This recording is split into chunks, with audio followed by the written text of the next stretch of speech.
Hey guys, Jack here again, and today we're going to be doing a quick little race with the hard tires again at Road America. After doing the challenge in the V8 supercar of just running with no pit stops, I was testing some of the other cars. I'm going to be testing the Viper later tonight, but here's one of the races I did with the Acura. So starting here at the back, skipping qualifying per usual, and we're just going to be making our way around the outside of this car into turn one. Just nice and smooth, let the chaos kind of hopefully avoid us, but this time the chaos didn't quite avoid us as we just plowed right into that Audi. I just didn't see it coming fast enough, but we're gonna put our head down, try and make our way back up through the field. So I'm not sure what's going on with Mr. Corvette there, but we make our way past him and this other Corvette after they went off, and now, later in the lap, we're closing in on to 8th position. So, back behind the Trans Am car that we gave a nice little bump draft to right at the start of the race. The first lap of the race is always going to have a lot less grip than the end. So, in practice, the track will rubber in. And the way Forza does it is, at the start of a race, all of the grip that you would have had at the end of qualifying has been reset back to zero. So the longer the race goes, the faster the cars will start to get. So we're just going to be making sure we take a nice safe line through the kink here, because most people tend to do that and just fly off the edge of the circuit. So we made up an easy spot right there. Closing into this Viper, we're going to try and make another nice easy little pass, throw a little late lunge, but I don't think he had the pace to really hold that move off. So we're going to be making our way up towards the next couple of cars. A little bit half of a lap later, we're already back on to the next group. So again, nice smooth exit, just trying to make sure we get our lines nice and easy, just make our way through the kink, and hopefully again we're going to see some more mistakes.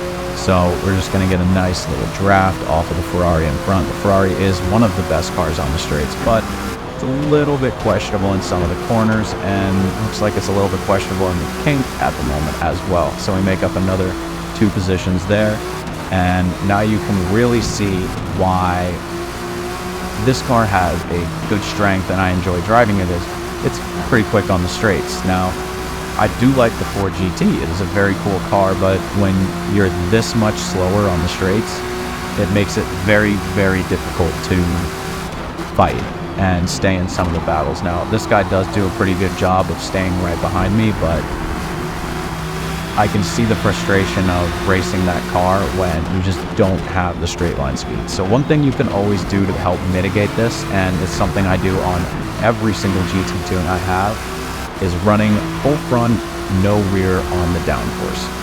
So what this does is it lets the car naturally have a little bit of understeer. So, sorry, oversteer. The game gives you a lot of natural understeer. All the cars in the game pretty much are just going to be very understeery at the start, right as you get them.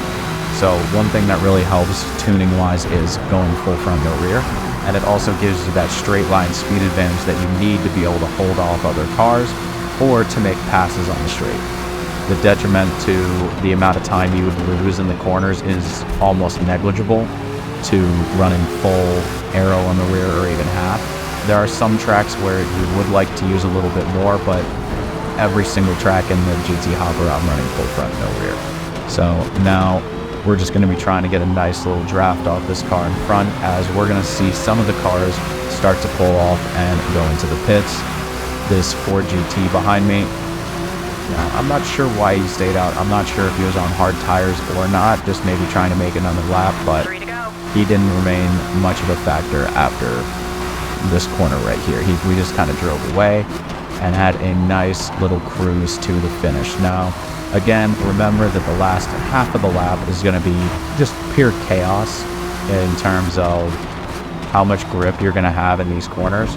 So going on and moving on to the last lap here, you can see that we're definitely fighting the car a lot more in these corners. It's painfully slow, but we're just going to wrap up the lap here with another announcement, just reminding everyone that I'm going to be hosting a open lobby for private races on Friday night, 7 p.m. Eastern. If you guys are interested, please leave a comment down below with your gamer tag, or feel free to add me on Xbox Live. My gamer tag is right there in the top left corner.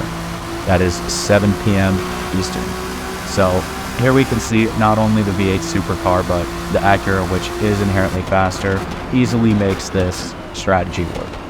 I'm not really having too much trouble keeping the car on, and you can see the gap to second is over 13 seconds going into the last two corners. So I have plenty of time to make any corrections to any stupid mistake I may have made. But that's it. Coming onto the main straightaway, we're going to go ahead and take away the win. The next car that I'm going to be trying this challenge with is the Dodge Viper. I've been told by pretty much everyone that that car cannot do this challenge. So next up, we're going to give it a go in the Dodge Viper and see how it goes. Thanks for watching, guys. Feel free to leave a like, comment, and subscribe.